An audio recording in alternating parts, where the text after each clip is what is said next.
All right, back in a new spot once again. This is the Morningside neighborhood, and it's a very big neighborhood, so we'll be able to come here several times and walk through areas that we haven't been through before.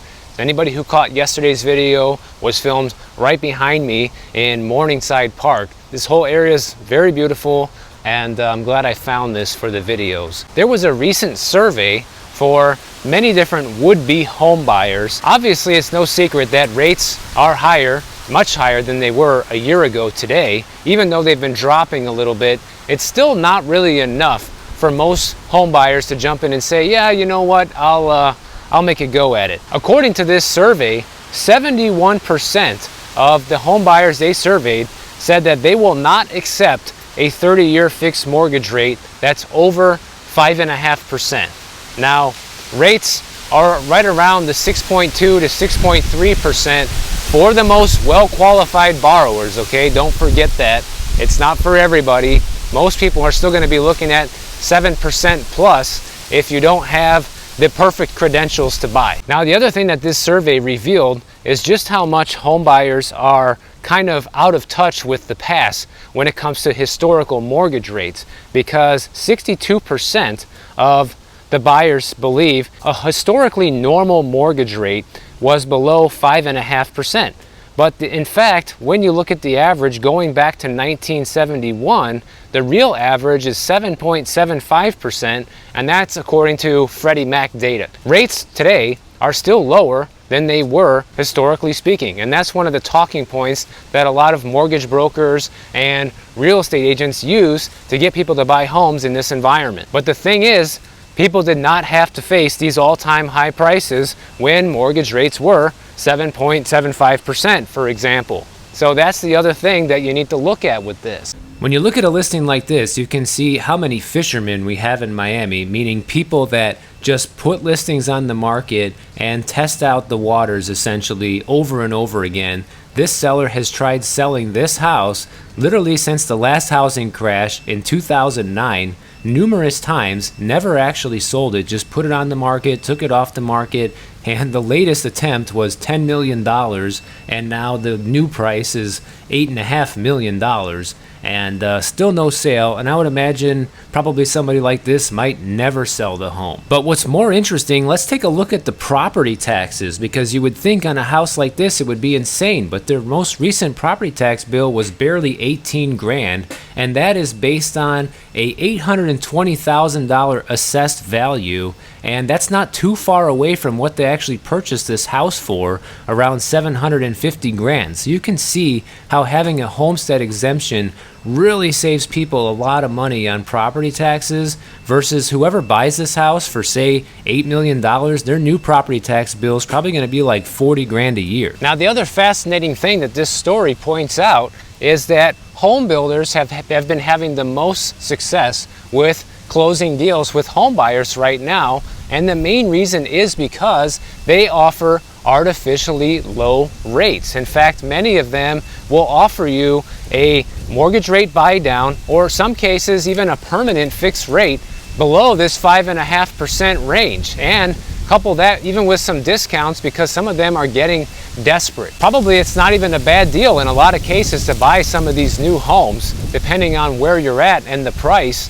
And if you can get, a significant dollar amount off of your purchase price, combined with, a rate that's under 5% today, that's not so bad. And that's exactly what some of these home builders are offering in terms of incentives, and it's no wonder that they are having the most success with selling homes right now. But a lot of people surveyed in this article say that they will not buy a home unless they can get a mortgage rate below 5.5%. The thing is, they might be sitting on the sidelines for a while unless they do go for one of these new home builds that are offering some better rates, because there's no telling when mortgage rates are going to be below 5.5%. Okay, I mean, it could be in a couple years from now, could be by the end of the year, like some people think, maybe never. But like I tell people time and time again, that instead of focusing on what your interest rate is, you should be way more concerned about the price of the house, guys. You can always change your interest rate down the road. Eventually, if you put a good down payment and have equity in your house, you can refinance down the road, even if the market drops, if you put down, say, a 30% down payment. Unless, unfortunately, your house goes down by 30%, then you're probably going to be out of luck. But if you got the house at a significantly lower price and didn't worry about the interest rate, then you're going to be sitting pretty in a market downturn, which we could likely be facing right now.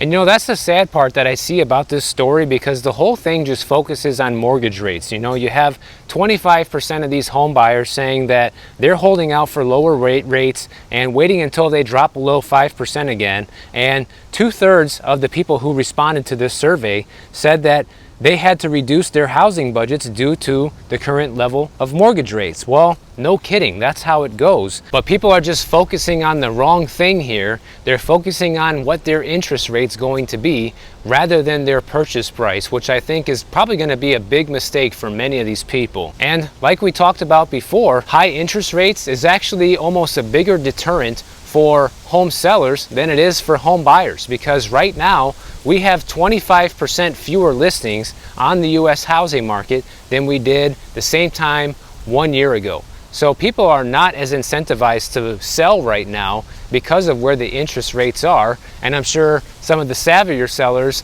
also are realizing that in many cases, depending on where you live, prices are lower today than they were a year ago. And that's also a deterrent for a lot of sellers. But now that we're talking about rates here for a second, let's look at something very interesting here. Even though mortgage rates for 30-year loans and even 15-year loans, whatever, is going down, the HELOC rates for a 20-year HELOC are still creeping up. Because look at this, the average rate for a 20-year HELOC right now is at 8.32%, and that's up 9 basis points from last week, and that's at a time when 30-year mortgage rates are dropping. And I look at this and say, what's going on here? And even if you want a 10-year HELOC, the rate's still 6.98%, which is still well above the 30-year mortgage rates, okay? Why is this interesting? Well, because I think banks and lenders are starting to smarten up, and they are realizing that, hey, people don't want to sell their homes right now, but we know they're taking out home equity lines of credit. And so we'll ding them on that instead of the mortgages, because we know that a lot more people are going to be probably taking these right now than be looking at getting new loans. And I think that's exactly what's happening with this. So these banks and the lenders, they're looking to get their money out of you one way or another, whether it's through you buying a new home or taking money out against the one you already own. They're going to get you one way or another, unless you're smart and don't take one of these home equity lines of credit. And the thing is, guys, these interest rates are scaring off many real estate investors unless they're paying cash. We still have this banking crisis that we haven't even seen anything from yet. And you got Morgan Stanley predicting that whatever's going to happen with this financial crash that we're about to experience here is likely going to be worse than the 2008 recession. Whether you're looking to get out of the real estate game altogether, or you're looking at this as an opportunity to buy up new homes, the fact of the matter is, situations and times like this are proof that this is a great time to look at being diversified with your investments. And everyday investors, just like yourself, are finding this opportunity with Masterworks. Masterworks is giving you access to a multi-million-dollar hard asset that has appreciated on average 29% last year. And 29% returns, guys, smacks the stock market and the real estate market. That's the reality. You know, many of you say, oh, I don't like gold and silver, I don't like real estate, I don't like crypto. Well, here's a different investment opportunity for you. And I'm not talking about crypto or NFTs or anything like that. These are SEC qualified offerings. In all of their exits so far, Masterworks has delivered positive net returns for their investors. Just take a look at these numbers here, and it's easy to see why their offerings sell out in just minutes most of the time. You have over 680,000 people that have signed up so far, and the demand is growing by the day. But you can get special access to Masterworks and skip the wait list with my link in the description below. During this recession, one of the best things that you can do for yourself, besides be diversified in your investments, is to make sure that your credit is solid. Because now that the credit crunch is here and starting to affect many different people in businesses in all sorts of ways. You have businesses saying they're not able to get the funding that they were able to a year ago when it comes to lines of credit and all of this. And you have people that are not going to be able to get used car loans as easily as before. That's already the first thing we're seeing. We're seeing lowered available credit on credit cards for people, and that's just the beginning. The common advice is that you should have a credit score at minimum of 620 or above. And if you don't have that, then you probably won't even be able to buy a home anytime soon, whether you want to or not, because most lenders will not offer you any type of financing with this low of a credit score. But having bad credit can affect your life in so many different ways, because if you have bad credit, it means you have fewer credit card options, and the ones that you do have are going to charge you higher interest rates. They also don't come with the best benefits like some of the more premium cards do for people that have good credit. But it goes well beyond that. Even when you're looking for different types of insurance, whether it's like homeowners insurance or car insurance, things like this, believe it or not, sometimes these guys will actually check your credit score, and if you don't have good credit, they will charge you a higher premium than someone who does, because you are at a higher risk of defaulting on your payment. Because that's what your credit score is. It's basically just, in a nutshell, how likely is this person to pay the bills? You know what I'm saying?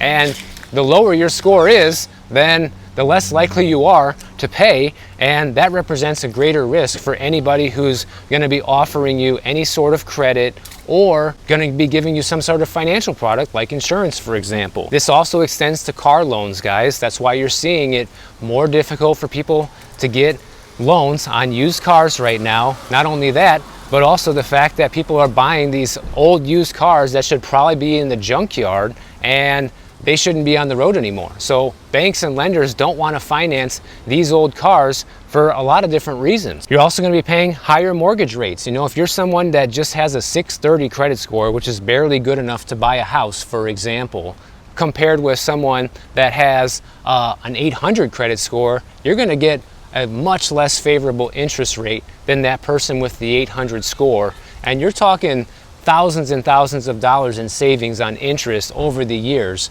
with this. They're saying that somebody that has a 620 score right now is looking at about a 7.5% interest rate, even though the average rate is 6.4, okay?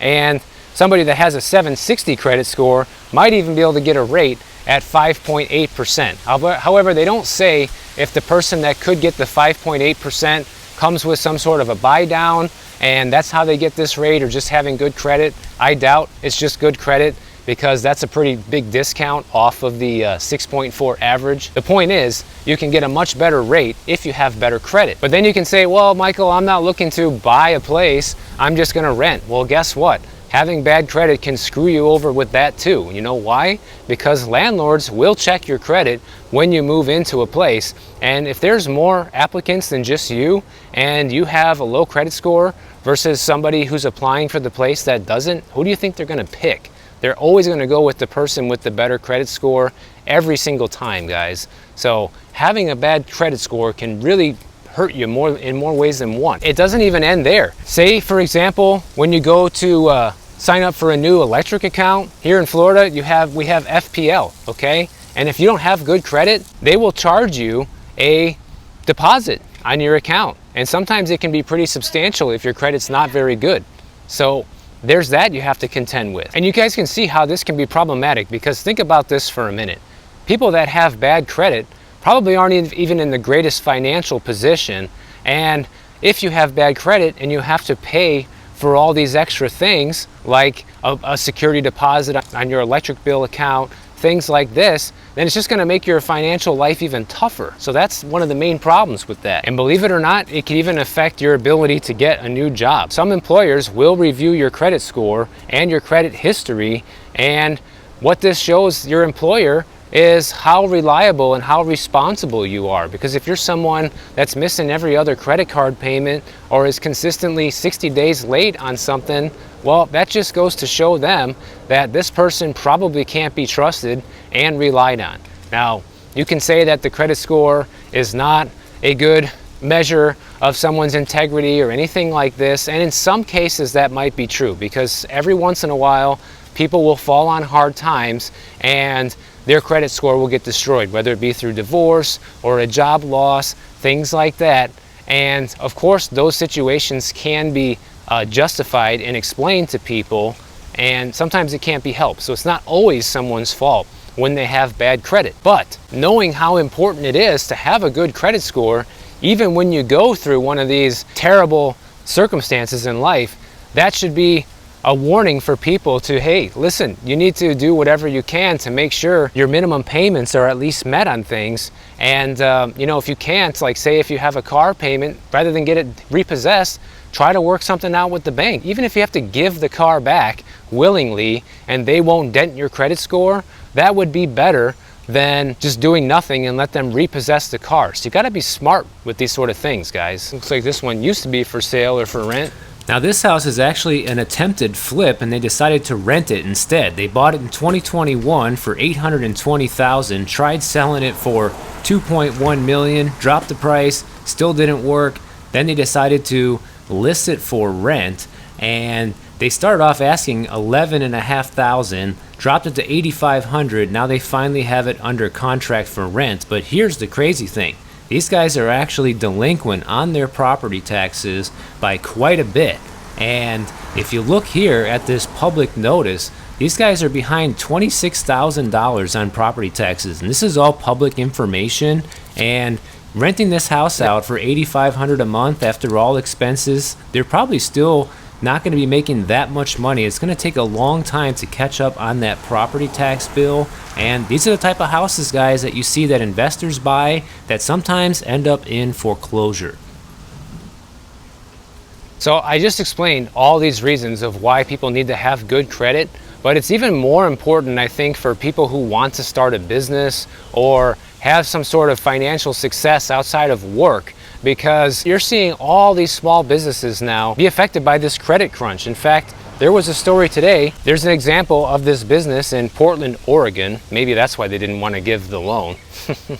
Anyways, this guy has a brewery and he wanted to open up a tap room inside the brewery, and he was asking for a $50,000 loan. The business has been around for 11 years, so it's not like it started yesterday. They make about $1 million a year in revenue. The business owner put in applications at 3 lenders that they previously received loans from, and every single one of them rejected their application for these loans, even though they're a well-qualified business, and they're only asking for 50 grand, even though they're making $1 million a year. So what this guy ended up doing is he ended up putting at least $10,000 on his own personal credit card to make this happen. And even though it's not enough money, it's nowhere near the 50 grand he actually needs, it was enough to kind of get it started. And if it wasn't for this guy having good credit, he wouldn't be able to do that, guys. So that's kind of like the point I wanted to make with this. This guy having good credit made the difference of whether or not he could actually get the money he needs to expand his business or not,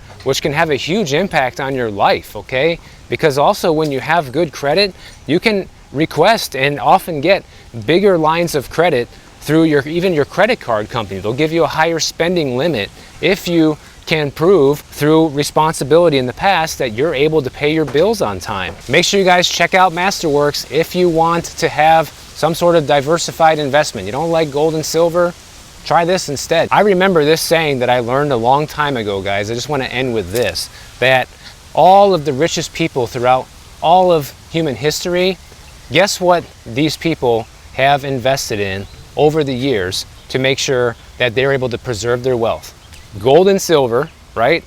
Land / real estate, which is both, okay? Land is real estate and vice versa, and fine art, okay? That's not me making this up. You can look this up.